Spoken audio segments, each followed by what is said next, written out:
Good evening, Pretend Sports Nation. Spinning around this lonely planet called Earth is PSBN satellite radio, and on it is I, Sike Manders, and with me in the co-pilot seat is Maul Padeiros. It's time for Pretend Football now, Maul. How the hell are you? I'm absolutely fantastic. It was a great week of Pretend Football. We had some standout performances, some close matchups, and I'm giddy with excitement to get this one running. Absolutely, absolutely. You know what we can do is take a push off of these low G walls on PSBN 1, and let's drift into the medical bay, because I have a treat for you. Underneath my scalpel is a truly momentous game. Shall I get to it? Oh, I cannot wait to hear what you will uncover beneath Sike's scalpel. Indeed. So, a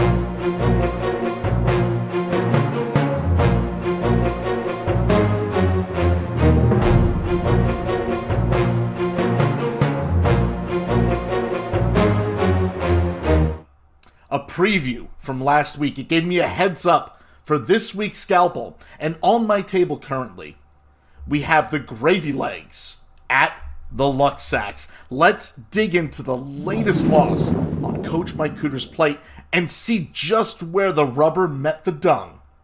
So, both teams geared up. They were looking for their first W in the Truck Nuts Memorial Stadium, a showdown worthy of their budding rivalry in the Lethal Evil division. South Charlottesville was led by those dirty Denver D-boys, amassing a respectable 17 points with 2 interceptions and a sack to their names.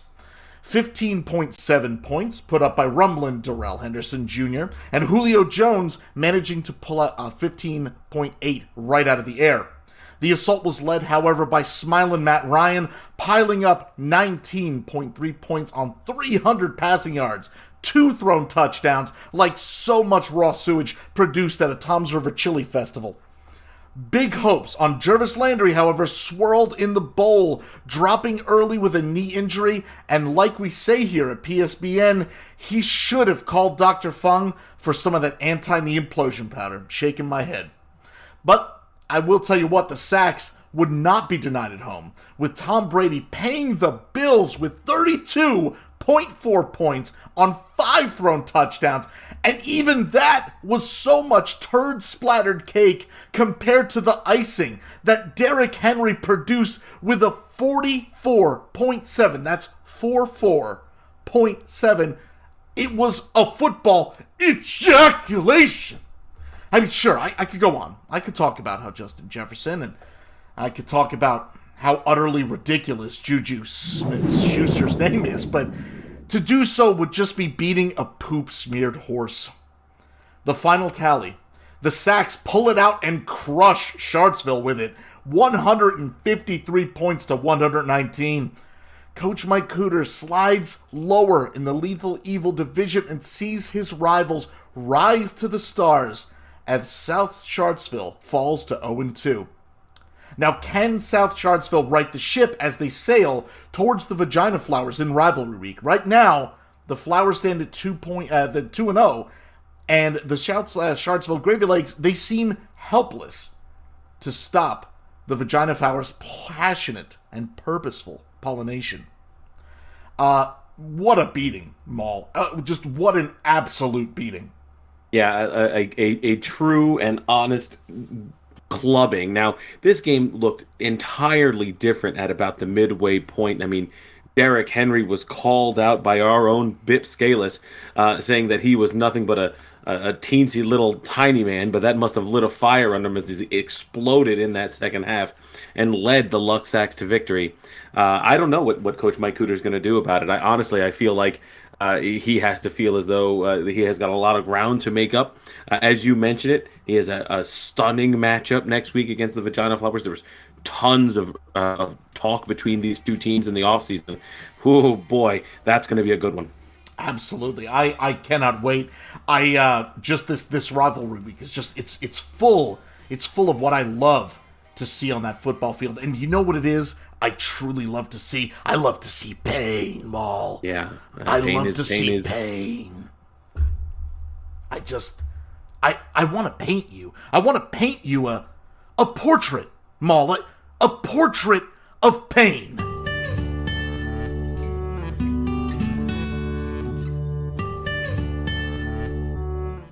Ooh, let's paint a portrait for all the pretend listeners out there. We certainly shall, but first, I will say that Portraits of Pain is brought to you by Dr. Fung's 100% effective TM and asterisk herbal remedy shop and smoke accessories for big time, not weed high, nicotine only. Dr. Fung, he's a straight shooter. He tells it like it is. Yeah, absolutely. And when he says tobacco only, not weed, he absolutely means that. And he has painted us some amazing portraits of pain this week. What do we got to kick us off? Well, let's start with the Bears. Andy Dalton himself out with an ankle injury. Ouch. Really rough stuff.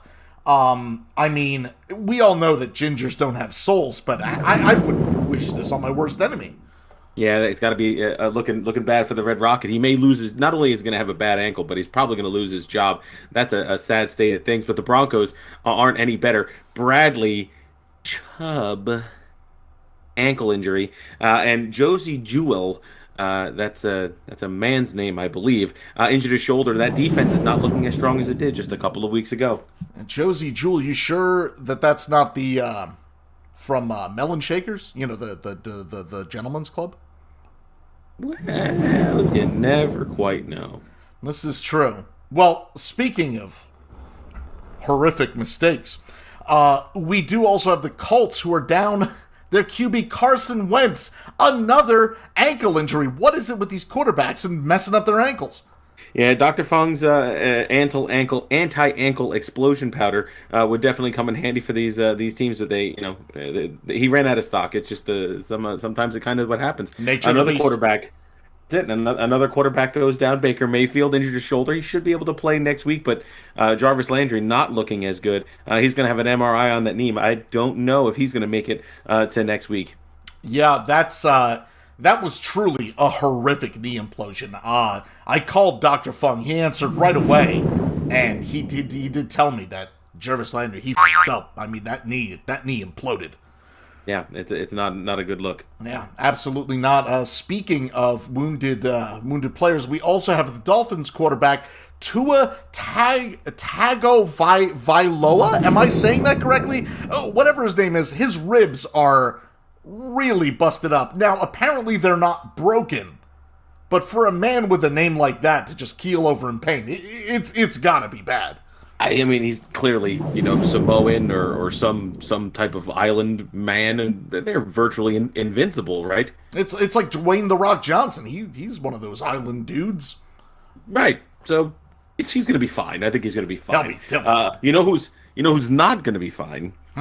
Brandon Graham Cracker Achilles, the defensive end for the Philadelphia Eagles. He's out for the year with that Achilles injury. And Brandon Brooks also not looking very good. He has a ambiguous leg injury. Not exactly sure what leg means, but it is apparently hurt. I mean, that's a big thing to get hurt, especially to have no idea what's wrong with it. But I mean, it could be worse. We do have Darrell Henderson Jr. of the Rams, and he also has a rib injury. As actually I failed to mention under the scalpel. I'll just go ahead and put a tick. That's one to you, Maul.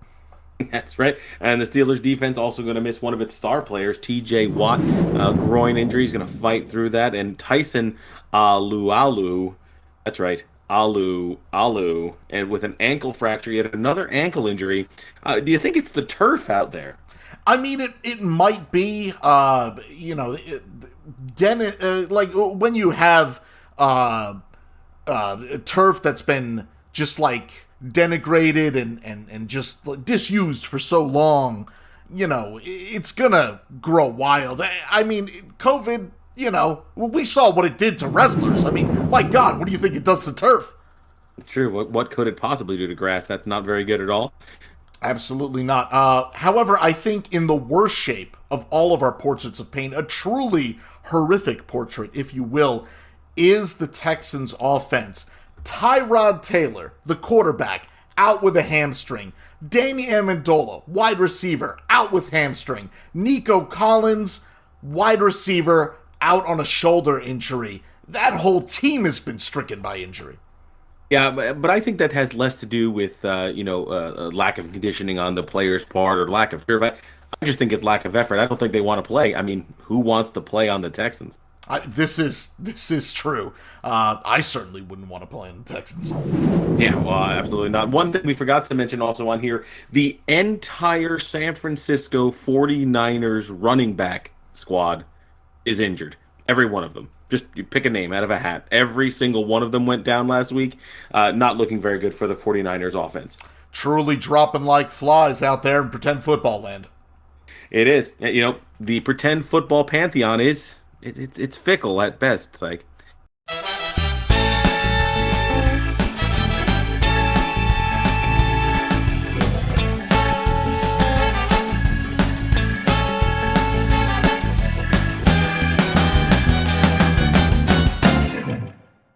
sometimes you're working the most peculiar draft strategies of all time, struggling to turn your microphone on, and sometimes you're a champion of the past, looking to claim a piece of your prior glory.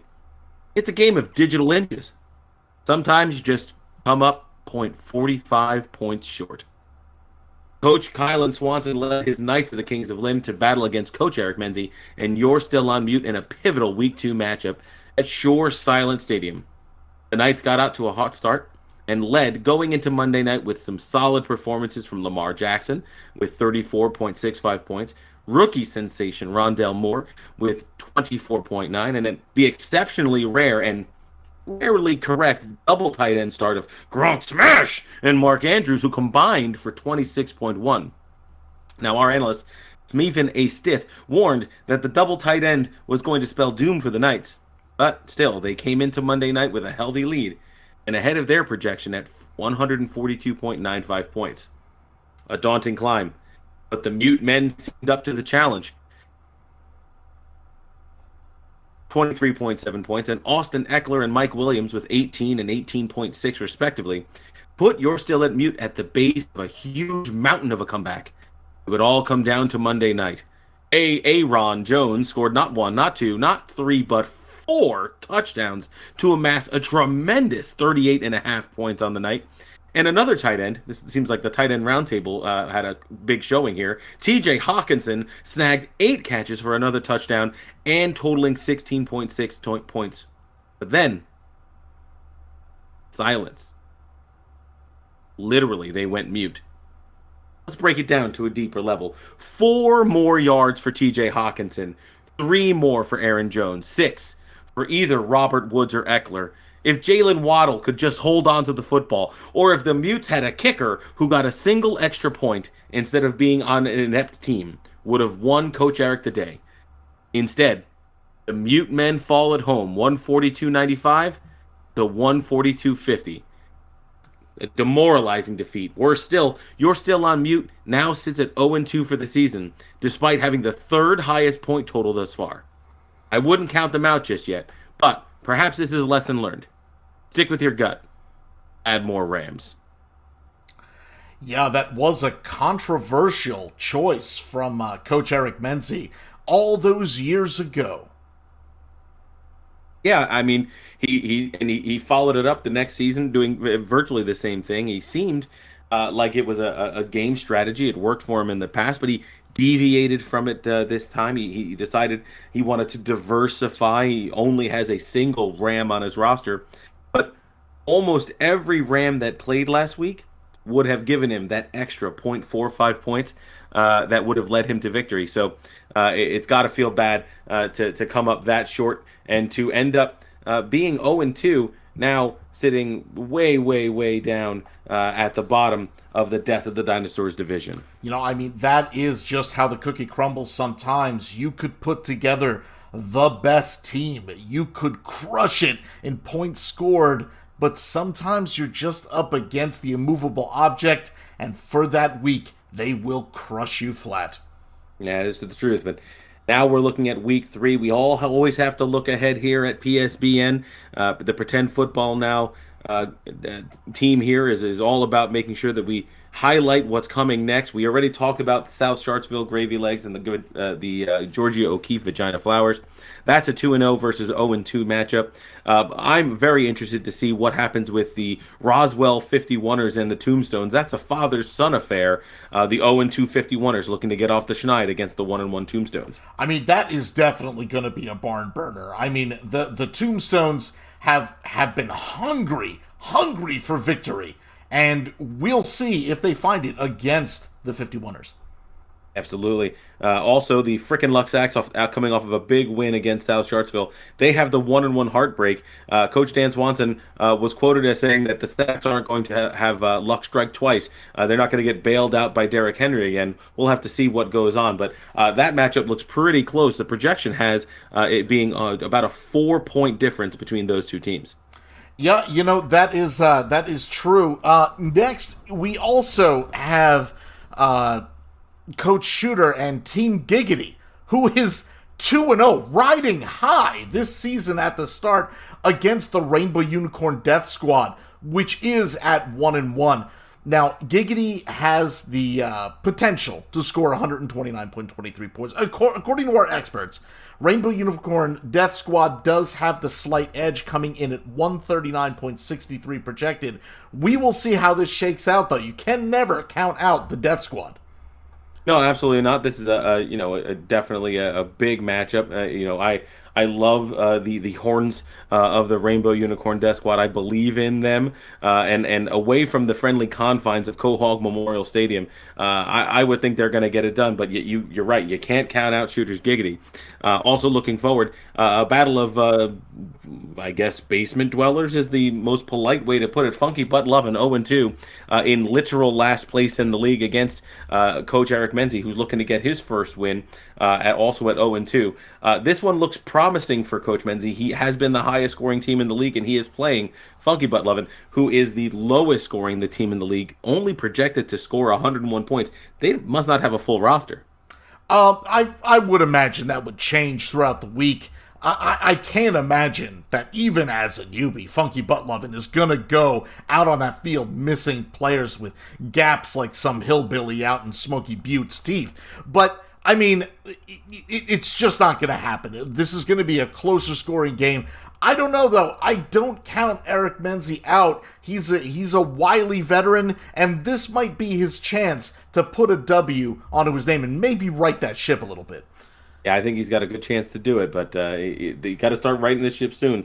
0-2, 0-3, that's not a good start. Absolutely not. Well, speaking of good starts, we have Knights of the King of Limbs, 2-0, currently matching up with the Cumberland Crew, also 2-0. This is the first versus the second place. This is going to prove who the big dog is, and this game is projected to be very close. You have King of Limbs 138.23 versus Cumberland Crew's 133.82, slight advantage to Coach Kylan.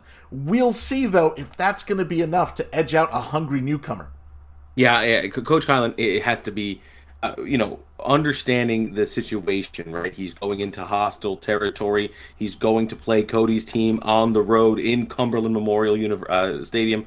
It's going to be quite a close matchup, and there's nothing more that Cody would like to do than to knock off the former champion, one of his good friends, in this matchup. Very excited about that. And then finally, the last matchup during Rivalry Week, and maybe one of the most understated rivalries that we possibly could have. The Cooter Institute Beavers, Coach Greg Cooter, still searching for his first victory versus the Miami Yoramies. That's right, I said it right, and I would like to apologize for last week's debacle or debauchery or diffusing or maiming of the name. I do apologize, but it is the Miami Yoramies. That's just a tricky name to say. They're 2-0, and they are flying high, currently in third place, first place in their Lethal Evil division, and they want to take the Cooter Institute Beavers, her good uncle, and just slaughter him, put him to the ground, and punish him for all those bad jokes he's probably told over the time. Absolutely, the spilled Gooter juice, the broken furniture. a beloved toy, perhaps cruelly stepped on by Coach Greg Cooter. You know how he gets. I know how he gets.